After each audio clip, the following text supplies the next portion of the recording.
All right, you guys, thanks for joining us on this JB4 Tuner install on this Infiniti Q60, years 2017 to current. This also applies to Infiniti Q50. All right, so let's go ahead and remove this engine cover and very carefully remove it from every corner, just like this. And we're gonna just move this off to the side, and that's step one. Next, we're gonna go ahead and remove this brake fluid cover. That gives us access to where we're going to put the tuner in here. Next, I want to make sure that I remove this cap here, and this. I'm going to remove this with a pry tool, not to use a flathead or any type of screwdriver, not to scratch my plastics here.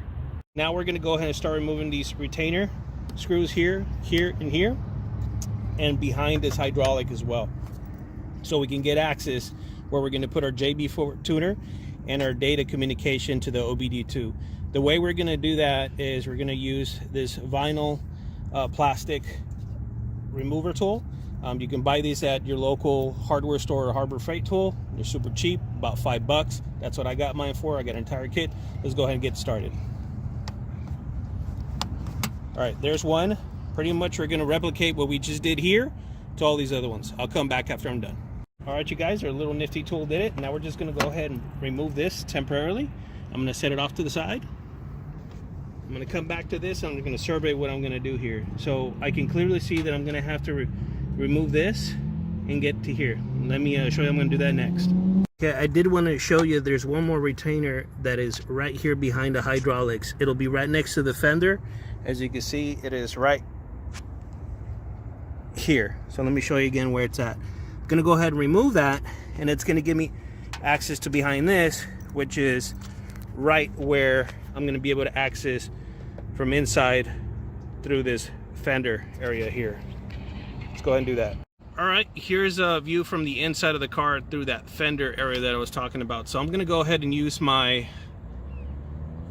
clothes hanger that I wrapped around with plastic not to damage anything, and that's going to pop up through there. As you can see, that enables me to wrap over here in this area, okay, my OBD connector communication wire, and pull it out from here, and then I can nicely tuck all the wiring through here into my OBD2 connector, which is right there, as you can see. Then I'm able to nicely tuck all my wiring under here somewhere to hide it and have a nice clean look going from there through here as well. All right, as you can see, we're going to go ahead and open up our parts. The first part is going to be this OBD communication wiring. So I'm going to go ahead and open that up. I'm going to leave those pin connector wires there since I'm not going to use them for this install. I will have a separate install for those, but for today's instructional video, we're not going to use them.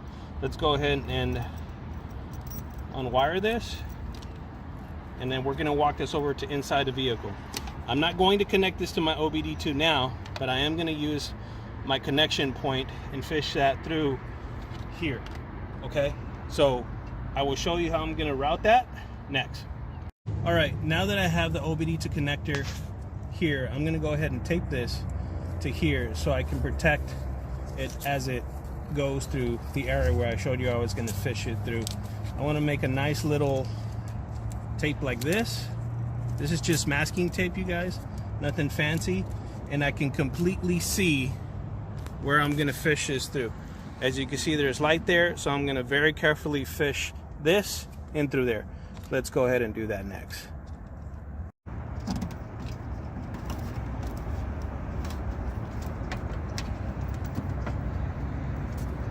All right, you guys, as you can see, I went ahead and fished that through. Now I'm going to remove this tape and pull this little fishing tool that I used. I'm going to pull that out, and then I'm going to leave the wiring tucked right there.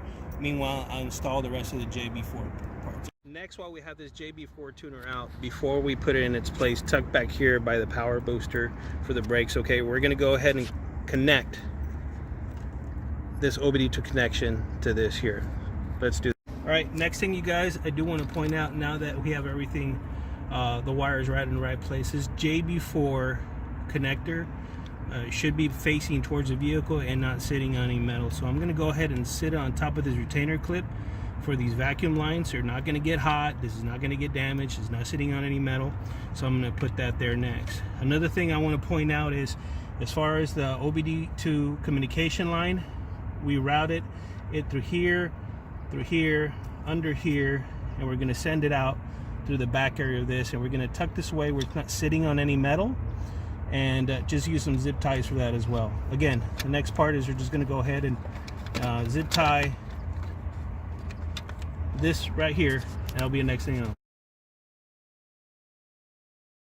All right, as you can see, we're going to go ahead and start our connections, which is here. And one thing to notice is that you have the shorter line, which is from here, and this longer one goes on the passenger side. So let's go start with the driver side first. You push down on this retainer clip, it comes out. They only work one way. So you know this is going to connect in here. Let's make sure that our clips are going in the right way. Here I can tell that this goes in this way. You're going to hear a snap, just like that. It's nice and taut. Okay, let's go ahead and connect this into here now. It's nice and tight. Now we're going to push pause. All right, now we're over here on the passenger side and pretty much replicate what we did on the driver's side. Let's go ahead and remove this first. Came out, and let's make sure that we're putting this the correct way. So here's my female and here's my male part. And as you can see, there's two little pins here. They go in this groove here. Let's go ahead and do that. You can hear it click. There it is, nice and tight. And now this one gets connected into the original place. This groove here goes right here where these two little picks are at, which are going to hold it in place. We should hear it click as well. There, nice and tight. Now we're going to make sure that these are in a good place where they're not going to be rubbing up against anything, and maybe use some zip ties or some electrical tape. We're going to do that, and then we're going to start putting the engine cover on, the brake fluid cover on, and finish this up nice and clean here in the engine compartment. All right, now that we have everything clipped in place, we're going to go ahead and zip this right to this area here, right where there's another clip is here as well. I want to make sure that I'm not in the way where the engine cover is going to go, which are points are here, here, there, and there. So the easy way to do is just snake it through here, put your hand back here,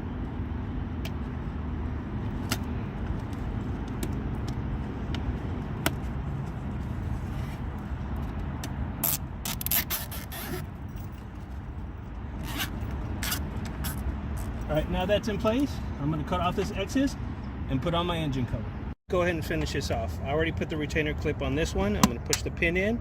I already done this one behind this hydraulic, and here's the last one. I'm going to put the little pick that way. I'm kind of a meticulous neat freak when it comes to this stuff, so I'm going to go ahead and in. Now I'm going to go ahead and put my fluid brake cover on.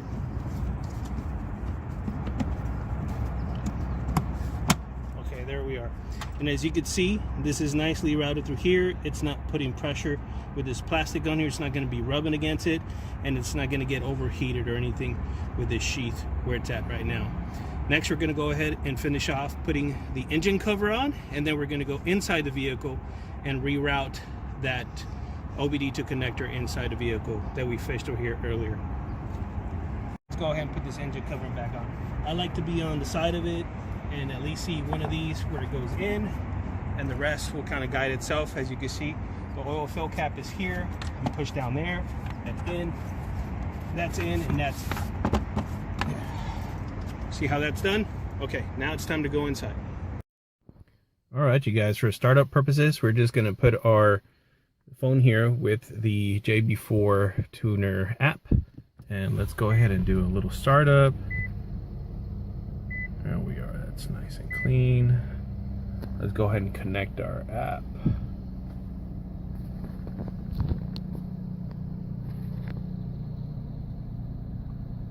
All right, as you can see, the very first thing is you're gonna have this communication.